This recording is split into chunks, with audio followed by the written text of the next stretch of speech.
Hello दोस्तों, study blog में आपका स्वागत है। आज हम एक नए फैक्ट के साथ जुड़ते हैं जो कि मानव सभ्यता की शुरुआत की साक्षी रही है।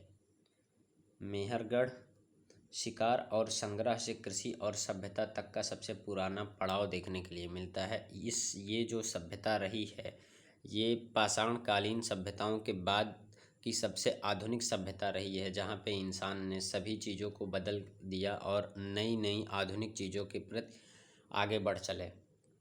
जैसे क्या यही वह जगह है जहाँ पहली बार खेती देखने के लिए मिली? कौन से पशु पाले जाते थे और उनके उपयोग क्या थे? यहाँ लोग कैसे रहते थे, क्या खाते थे, क्या पहनते थे? मेहरगढ़ की कब्रों ने हमारे इतिहास को क्या बताया? हड़प्पा की नींव रखने वाला यह स्थल क्यों है खास? इन सारे फैक्ट, इन सारे तथ्यों के बारे में आज हम लोग जानेंगे कि क्या किस प्रकार से रहा है, किस प्रकार से इन लोगों ने आधुनिक कदम बढ़ाया।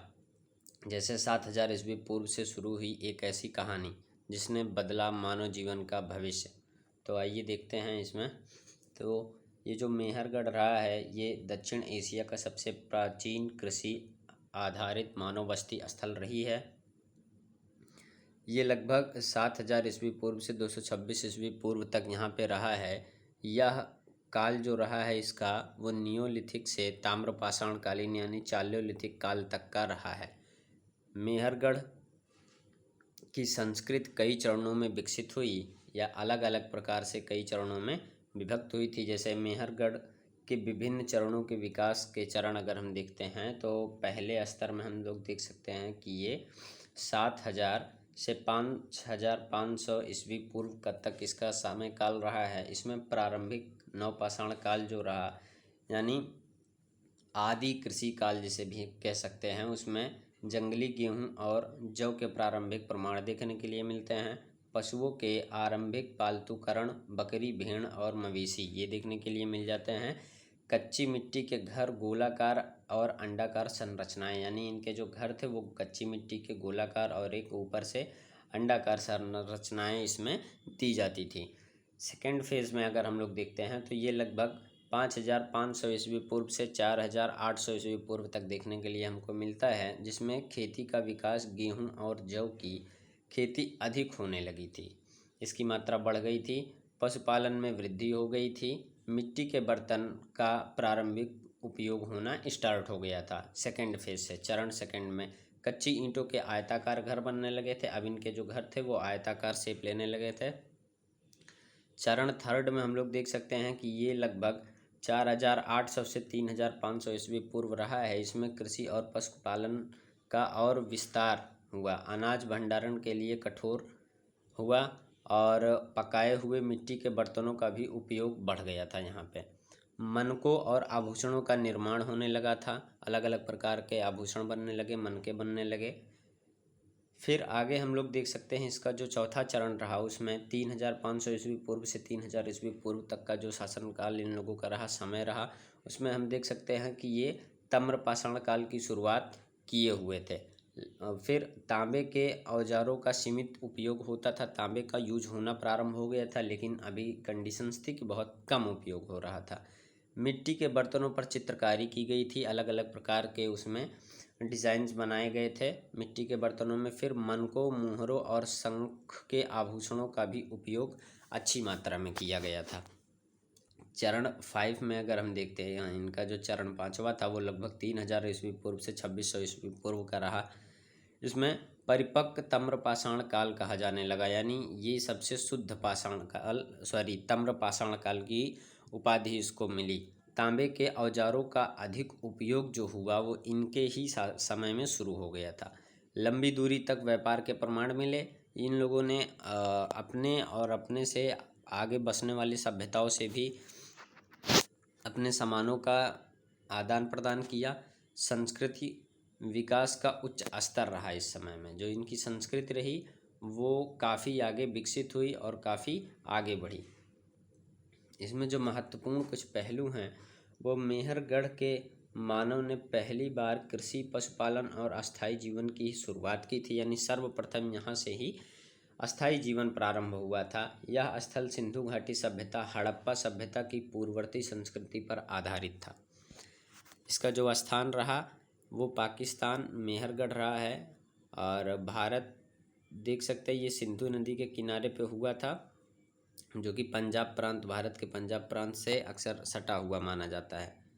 फिर आगे हम देखते हैं इसमें कि आज का जो दृश्य है इन सभ्यताओं का वो कुछ इस प्रकार से है, जो कि टीले में परिवर्तित हो चुका है। मेहरगढ़ का ये जो स्थल है, इस स्थल के बारे में हम अगर देखें तो ये पाकिस्तान के बलूचिस्तान प्रांत में कच्ची मैदान में स्थित है। यह बोलन दर्रा के पास में स्थित है। यहाँ से हेली मंडी और बेलन नदी लगभग 25 से 30 किलोमीटर दूरी पर है। ये देखने के लिए हमको मिला। और फिर इस स्थान की जो विशेषताएं रही हैं अगर उसको हम लोग देखें तो सिंधु मेहरगढ़ जो रही है वो सिंधु घाटी सभ्यता की सबसे प्राचीन स्थल रही, क्योंकि यहाँ से ही आधुनिकता की शुरुआत हो गई थी। यहाँ पे लोगों के घर बदलने लगे थे और कुछ अलग प्रकार से उनका रहने का तरीका हो गया था। फिर अगर हम आगे देखते हैं कि यह ऊंचे टीला नुमा जगह पर बसा हुआ था, यानी ये जो प्लेस था वो ऐसा मान सकते हैं कि एक टीला था, उसके ऊपर इसको बनाया गया था। यह स्थान प्राचीन व्यापार मार्गों के नज़दीक था, जिससे यहाँ भारी सामानों का भी आदान प्रदान होता था और बाहरी संपर्क भी इन लोगों का होने लगा था। दूसरे जगहों से भी ये लोग व्यापार करने लगे थे। मेहरगढ़ में जो है इन सभ्यताओं का आगे बढ़ने से मेहरगढ़ की भौगोलिक स्थिति कृषि, पशुपालन और व्यापार के लिए अत्यंत अनुकूल थी। इसी कारण यह स्थान मानव सभ्यता के प्रारंभिक विकास का केंद्र भी बना, और ये भी स्थान ऐसा है जहाँ पे लोगों ने एक जगह पे रह के सारी चीज़ें शुरू कर दी थी। फिर अगर हम आगे देखते हैं इसमें मेहरगढ़ के खोजकर्ता कौन रहे हैं, मेहरगढ़ को खोजा किसने है, तो ये मानव सभ्यता के इतिहास को बदलने की खोज जिन्होंने की थी वो थे जीन फ्रांसो जारिज थे। उन्होंने इसकी खोज की थी मेहरगढ़ की। और खोज कब की थी, तो खोज इन्होंने की थी 1974 से 75 के बीच में। यहाँ का उत्खनन का कार्य पूरा किया गया था या शुरू किया गया था। क्या मिलता है यहाँ उस खोज में, तो मकान और बस्तियाँ देखने के लिए मिलती हैं हमको इस प्रकार से, जहाँ कच्ची ईंटों से बने घर, अनाज और आंगन ये देखने के लिए मिले, और कुएं जैसी संरचनाएं भी हमको यहाँ पे देखने के लिए मिली। कृषि के प्रमाण अगर हम देखें तो यहाँ गेहूँ जौ की खेती के प्रमाण, अनाज पीसने के प्रमाण के लिए चक्की भी वहाँ पे हमको देखने के लिए मिली। पशुपालन के प्रमाण अगर देखते हैं तो भेड़, बकरी, गाय, बैल अस्थियाँ हमको यहाँ पे देखने के लिए मिली, जो कि पशुपालन का पता चलता है इससे। मिट्टी के बर्तनों को अगर हम देखते हैं तो हाथ से बने लाल भूरे मिट्टी के बर्तन, कटोरे, थालियाँ, घड़े आदि मिले देखने के लिए। औजार अगर हम देखते हैं तो इनके पास जो औजार हमको देखने के लिए मिले वो पत्थर के औजार, हड्डी के औजार और गहने बनाने के लिए उपकरण, तांबे की छोटी वस्तुएं भी प्राप्त हुईं। आभूषण में अगर हम देखते हैं तो हमको यहाँ आभूषण पे शंख, फ्रेस और फिर कार्लियन देखने के लिए मिलता है, और मनके तांबे के आभूषण भी हमको यहाँ से प्राप्त होते हैं। दफन की प्रक्रिया और प्रथा को अगर हम देखते हैं तो कब्रों में मनुष्य के अवशेष, साथ में मटके, आभूषण, मनके आदि भी रखे जाते थे इन लोगों के साथ। तो इतनी चीज़ें हमको यहाँ पे देखने के लिए मिली थी जब इसका खोज हुआ था। अच्छा, खोज का जो महत्व रहा वो मेहरगढ़ दक्षिण एशिया का सबसे प्राचीन नवपाषाण यानी नियोलिथिक और ताम्रपाषाण चालियोलिथिक स्थल माना जाता है। यहाँ कृषि, पशुपालन, मिट्टी के बर्तन, अस्थायी घर, आभूषण आदि के सबसे प्राचीन प्रमाण भी मिले हैं। यह स्थल जो मानव जीवन के शिकार संग्रह से कृषि आधारित जीवन की ओर परिवर्तन को दर्शाता है। मेहरगढ़ को हड़प्पा सभ्यता के प्रारंभिक पूर्वज भी माना जाता है, यानी हड़प्पा सभ्यता जो इतनी आगे बढ़ी थी उसके पीछे कहीं ना कहीं मेहरगढ़ का बहुत बड़ा योगदान रहा है। फिर आगे अगर इनके औजारों को हम तकनीकों को देखते हैं तो यहाँ पे मिले औजार और तकनीकी विकास के प्रमाण, मेहरगढ़ से मिले औजार यहाँ के लोगों को बुद्धि, कौशल और तकनीकी प्रगति को दर्शाते हैं कि किस प्रकार से इन लोगों ने अच्छी चीज़ों का चुनाव किया और उसके खोज में लग गए। जैसे पत्थरों के औजार में इन लोगों ने हंसिया बनाया, दराती जैसे ब्लेड बनाए, कुल्हाड़ी बनाई, ओखली बनाई, मुसल। इससे क्या फ़ायदा हुआ इन लोगों का? तो खेती में फसल काटने के लिए, गेहूँ जौ आदि के लिए उपयोग होता था। लकड़ी काटने और घर बनाने में, अनाज पीसने, दाना कूटने में, शिकार और रोज़मर्रा के कामों में भी हंसिया और कुल्हाड़ी काम आया करती थी। फिर आगे देखें तो पत्थरों के औजार से रोज़मर्रा का जीवन काफ़ी आसान हो गया था। इस प्रकार से उस पर अनाजों का पिसाई भी होने लगा था। अगर आगे हम देखते हैं तो यहाँ पे भी कई चीज़ों की खोज हुई थी, जैसे सेजनी और सुई, मछली पकड़ने के लिए छेनी, खुरचनी का उपयोग हुआ। जैसे कपड़े चमड़े सिलने के लिए सुई का उपयोग किया गया, मछली पकड़ने के लिए कांटे का उपयोग किया जाने लगा, और हड्डी लकड़ी और चमड़े पर बारीक काम हेतु हमको लगता है कि छेनी का उपयोग किया जाने लगा। और फिर दैनिक उपयोग की चीज़ें भी इन लोगों ने यूज करना शुरू कर दी। जैसे देख सकते हैं इस प्रकार से चमड़े को सिल कर सुखा के इस प्रकार से रखा जाता था, तो इसका उपयोग पहनने के लिए होता था।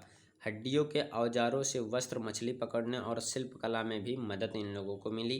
फिर आगे चल के हम लोग देखते हैं तो यहाँ पे आभूषण बनाने में मनके के हार का उपयोग हुआ। कपड़े, चर्म और बढ़ई गिरी में भी इस्तेमाल किया जाने लगा। बारीक कटे छेद करने और सजावट के काम में भी उपयोग आने लगे। धातु के उपयोग की प्रारंभिक जीवन के प्रमाण कई सारे देखने के लिए मिलते हैं।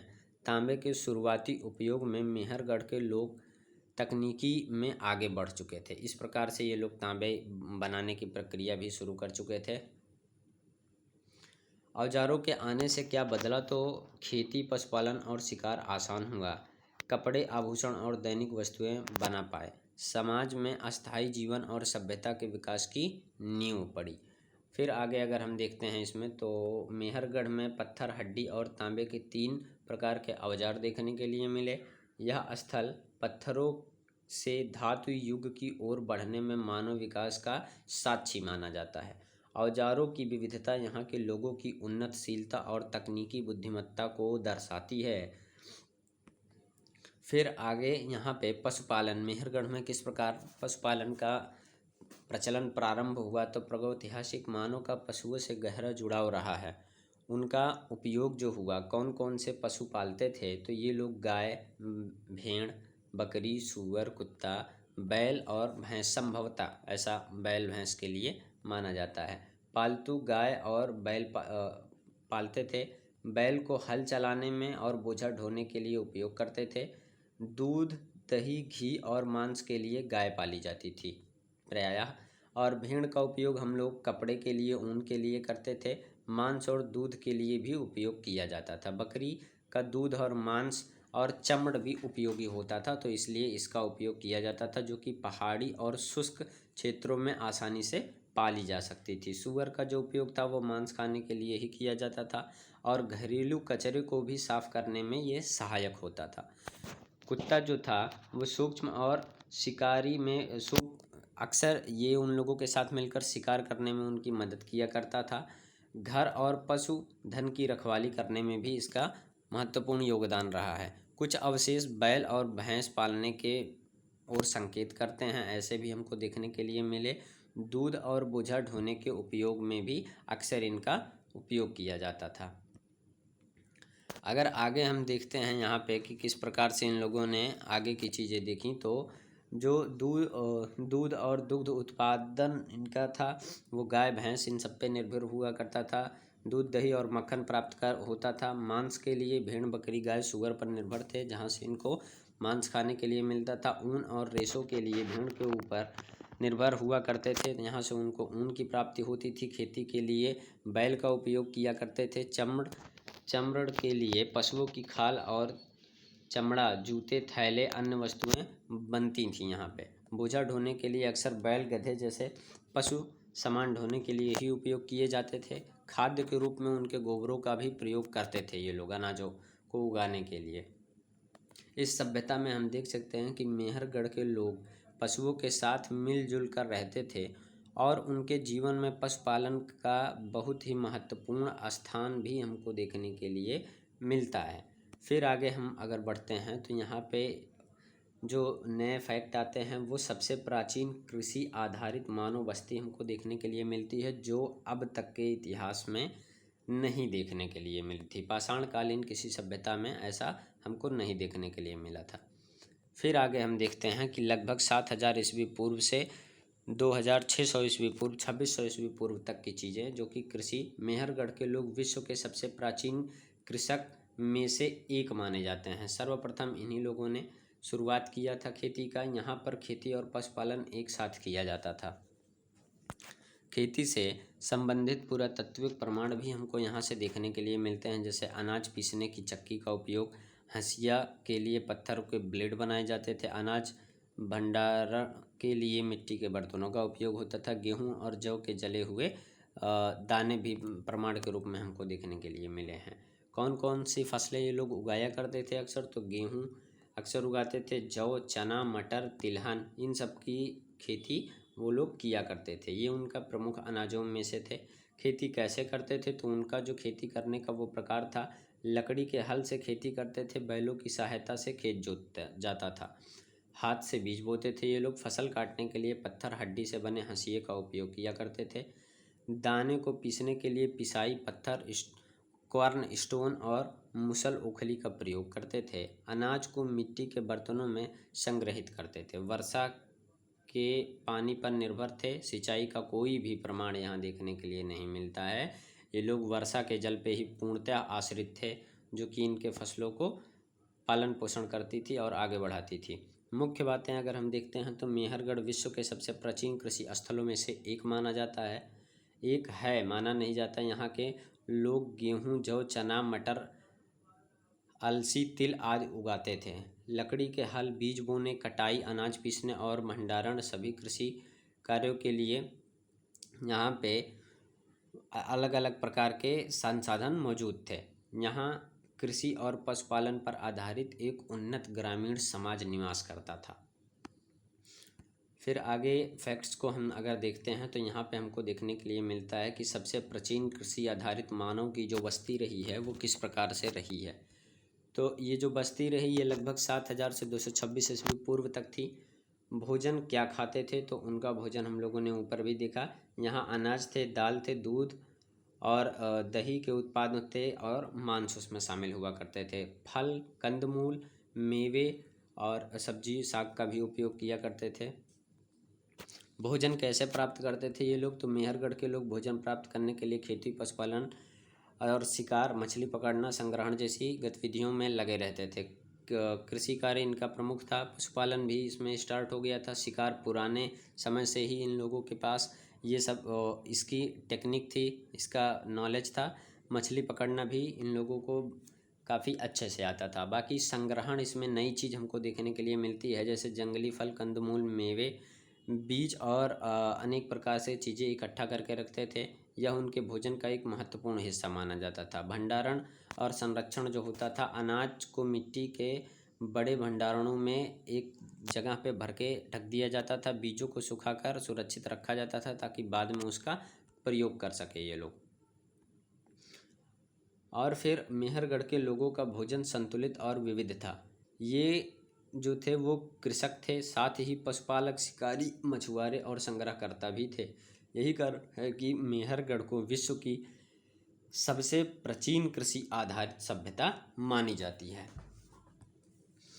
फिर आगे मेहरगढ़ में जो बर्तन प्रयोग किए गए वो किस प्रकार से थे, तो यहाँ पे मिट्टी के बर्तनों का ही प्रयोग किया गया था। जैसे प्रागैतिहासिक मानव की कला, कौशल और दैनिक जीवन के प्रमाण हमको यहाँ पे देखने के लिए मिले। तो बर्तन कैसे थे इन लोगों के, तो मेहरगढ़ से हाथ से बनाए गए मिट्टी के बर्तन हमको देखने के लिए मिले। ये बर्तन चाक के प्रयोग से भी बनाए जाते थे, तो यहाँ चाक के भी साक्ष्य देखने के लिए हमको मिले। बर्तन मोटे और मध्य, कुछ पतले किस्म के भी हुआ करते थे। लाल, भूरे लाल रंग के बर्तन अधिक मात्रा में पाए गए। यहाँ पे कलर का भी यहाँ पे उपयोग किया जाने लगा था बर्तनों में। कई बर्तनों पर काली रंगाई से साधारण रेखा, जालीनुमा और ज्यामितीय आकृतियाँ भी बनाई गई थीं। कुछ इस प्रकार से आप लोग देख सकते हैं जैसे इस पे बनाई गई हैं। बर्तनों को पकाने के लिए खुले भट्ठों में कम या मध्य ताप पर पकाया जाता था ताकि ये कुछ मजबूत हो सके।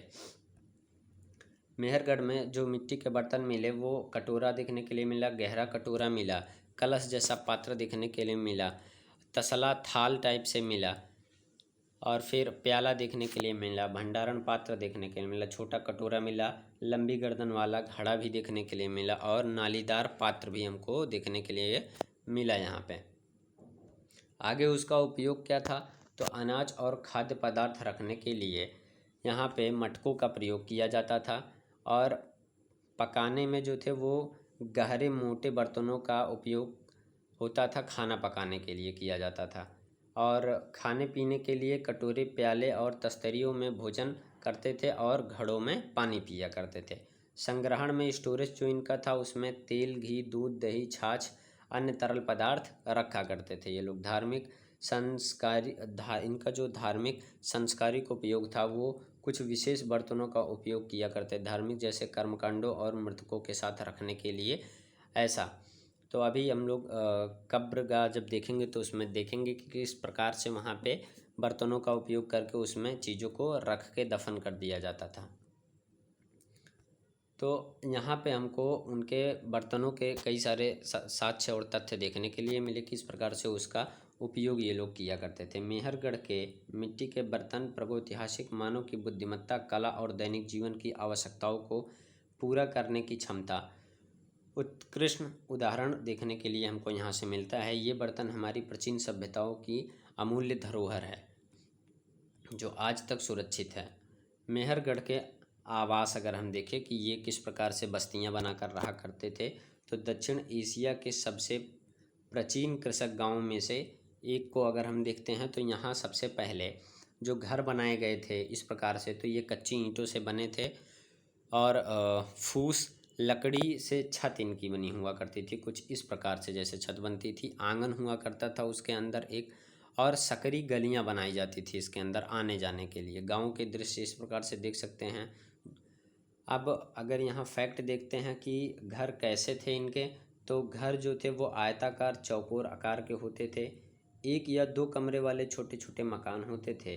घरों की दीवारें मोटी और मजबूत होती थीं ताकि गर्मी और ठंड से बचा जा सके। कुछ घरों में आंगन भी होते थे देखने के लिए। वहाँ पे हमको ये मिले किस प्रकार सामग्री से बने थे, तो ये कच्ची ईंटें मुख्य निर्माण सामग्री थी इनकी। मिट्टी और फूस घास से छत बनाने के लिए उपयोग होता था। लकड़ी के खंभे छत को सहारा देने के लिए हुआ करते थे।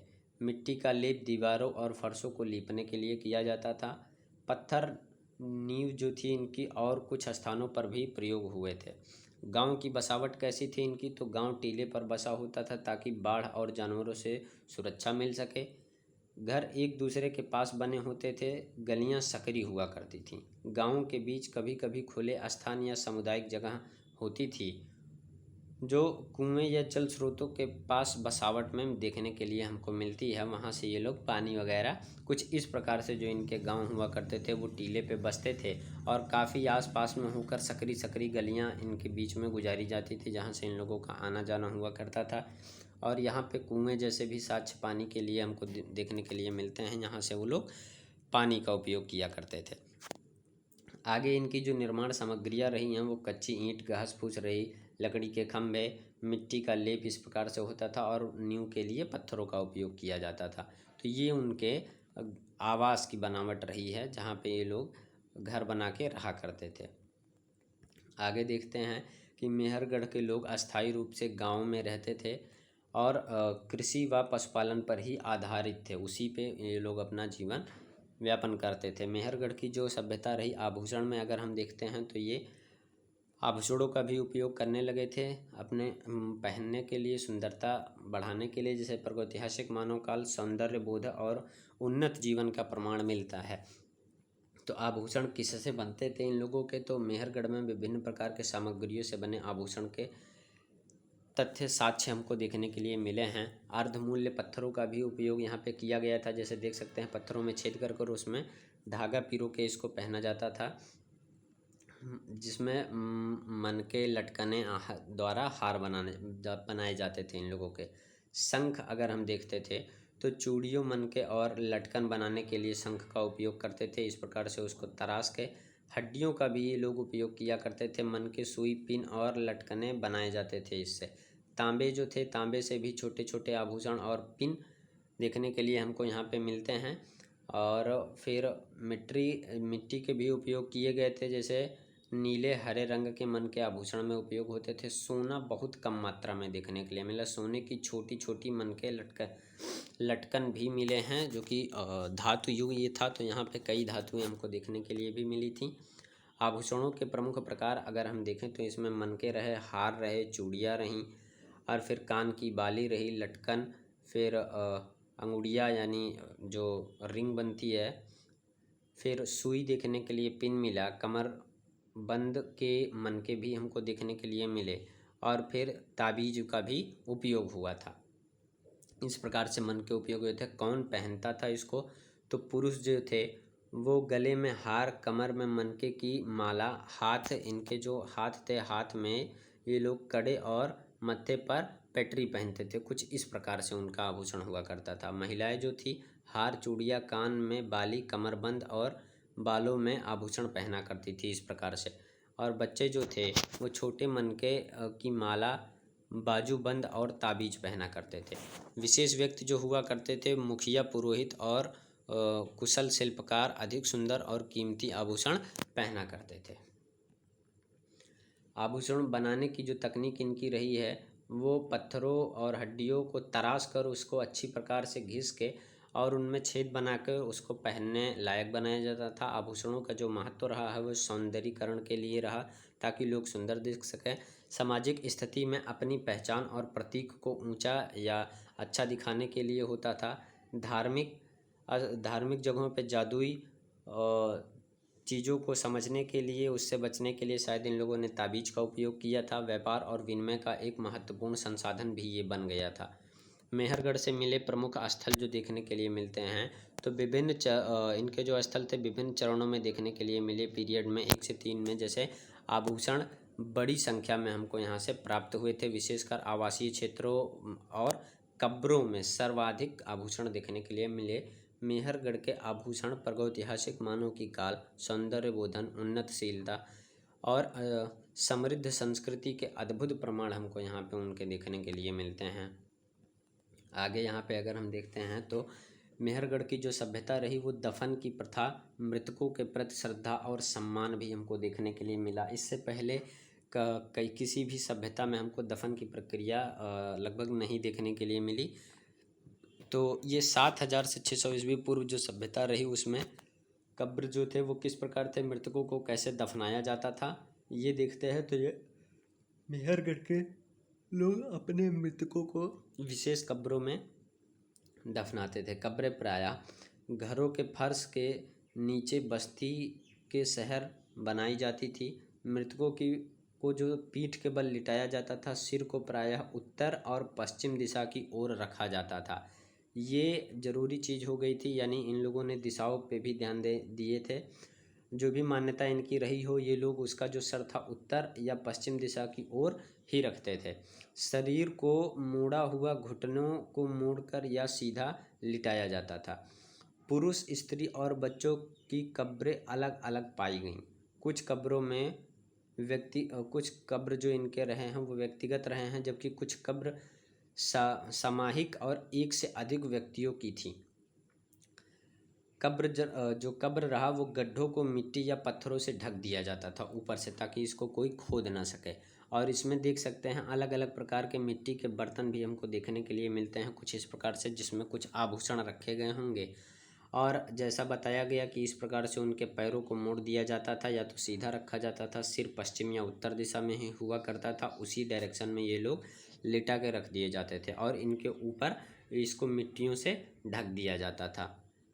फिर आगे अगर हम देखते हैं इसमें, तो कब्रों में क्या क्या रखा जाता था, तो ज़रूरी चीज़ मिट्टी के बर्तन। अब ये बर्तन में क्या था, तो पानी, भोजन, अन्य उपयोगी वस्तुओं को रख दिया जाया करता था।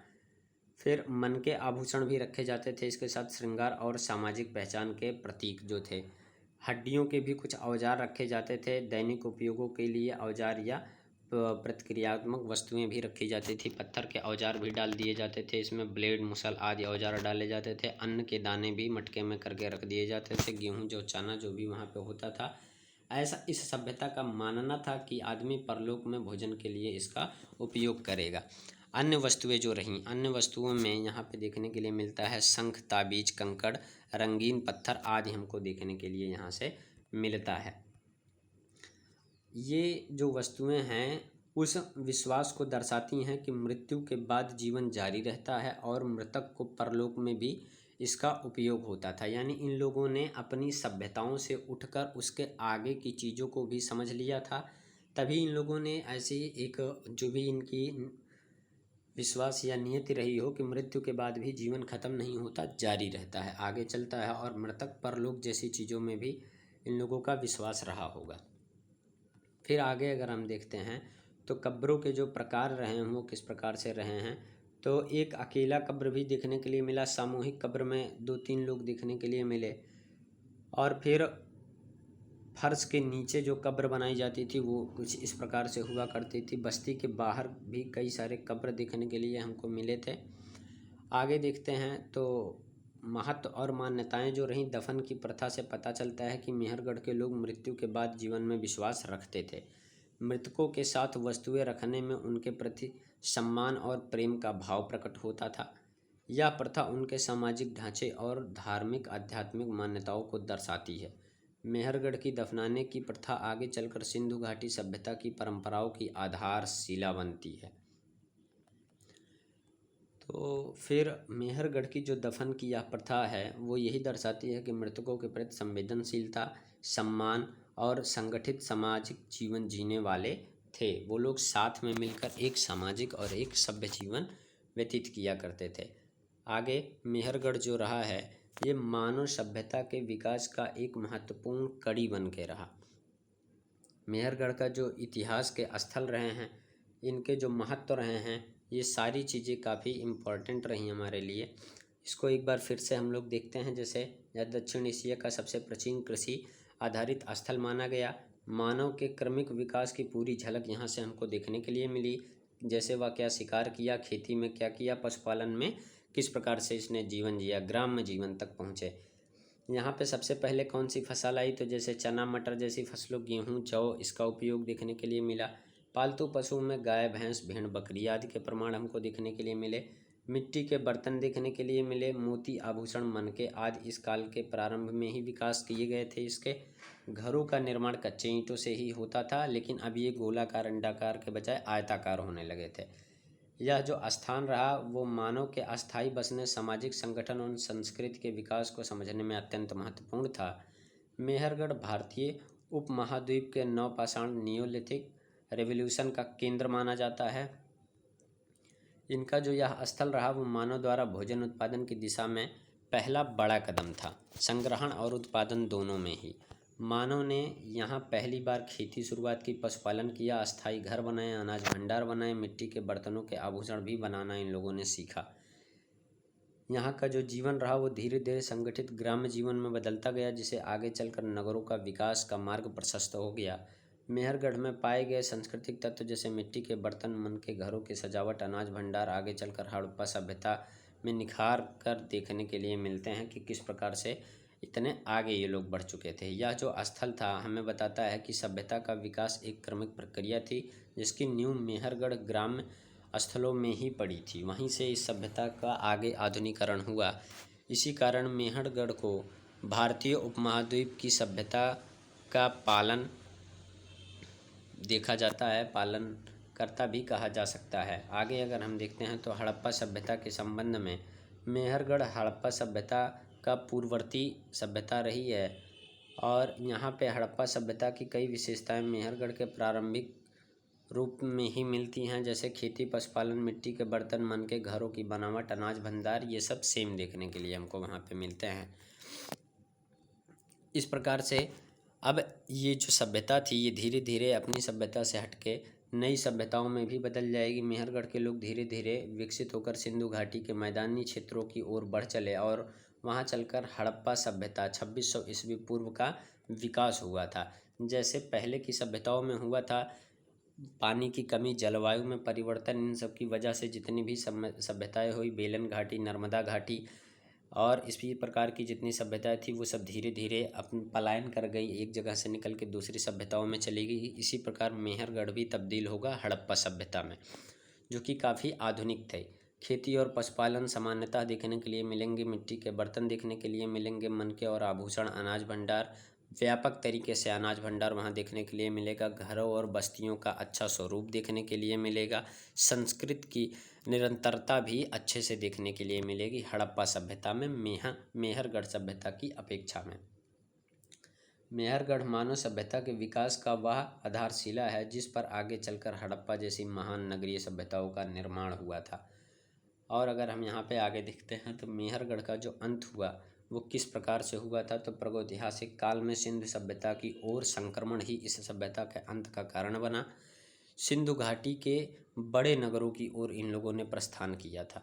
धीरे धीरे लोग सिंधु घाटी के बड़े नगरों की ओर चले गए, जैसे मेहरगढ़ के अंत के कारण बने। जलवायु में परिवर्तन और सूखा पड़ने से खेती जल स्रोतों पर प्रभाव पड़ा। मिट्टी के उर्वरक कम होने लगी जिससे उत्पादन घट गया, ये भी कारण हो सकता है। जनसंख्या बढ़ने से संसाधनों पर भी दबाव पड़ने लगा और फिर लोगों ने बेहतर जीवन और व्यापार के लिए नए क्षेत्रों की भी खोज शुरू कर दी थी। कुछ प्रमुख कारण ये भी रहा, सिंधु नदी और उसकी सहायक नदियों के किनारे उपजाऊ मैदान और जल के अधिक स्रोत उपलब्ध थे, तो इसकी वजह से भी ये लोग इस जगह को छोड़ के अपनी इस सभ्यता को छोड़ के हड़प्पा सभ्यता की तरफ आगे बढ़ने लगे। इसके बाद जो सभ्यता का विकास होगा उस सभ्यता को हम लोग जानेंगे, जो कि हड़प्पा सभ्यता के नाम से जानी जाती है। अभी तक हम लोग जो थे वो ग्राम्य सभ्यता में थे, यानी कृषि ग्राम व प्रारंभिक सभ्यताओं में थे मेहरगढ़ में। यहाँ पे हम लोग विकसित और नगरीय सभ्यताओं को देखेंगे जो कि इससे पूरा अलग होगी। इस सभ्यता के बारे में देखेंगे, बड़े नगर, पक्के घर, उन्नत व्यवस्था और समृद्ध जीवन देखने के लिए हड़प्पा सभ्यता में मिलेगा। हड़प्पा सभ्यता की प्रमुख विशेषताएं भी रही हैं। यहाँ पक्के ईंटों के उपयोग हुए थे, ढकी हुई नालियाँ मिली थी और अलग अलग प्रकार की नई नई चीज़ें देखने के लिए हमको मिली थी। तो ये हम हड़प्पा सभ्यता के वीडियो में देखेंगे। मेहरगढ़ मानव इतिहास की एक महत्वपूर्ण कड़ी थी जिसने धीरे धीरे लोगों को संगठित जीवन जीना, कृषि, शिल्प और व्यापार की दिशा में आगे बढ़ना और हड़प्पा सभ्यता की नींव रखना यहाँ से प्रारंभ हुई थी। इस ग्रामीण सभ्यता को सीखने के बाद लोगों ने सर्वप्रथम नगरीय सभ्यता के बारे में जाना था और आगे चलकर ये लोग नगरीय सभ्यता में अपने आप को ढाल लिए। तो आज के लिए बस इतना ही। कल मिलते हैं किसी नए तथ्य, नए वीडियो जो कि हड़प्पा सभ्यता के ऊपर बनाई जाएगी। तब तक के लिए bye bye. Thank you for your support. Keep supporting STT blogs channel.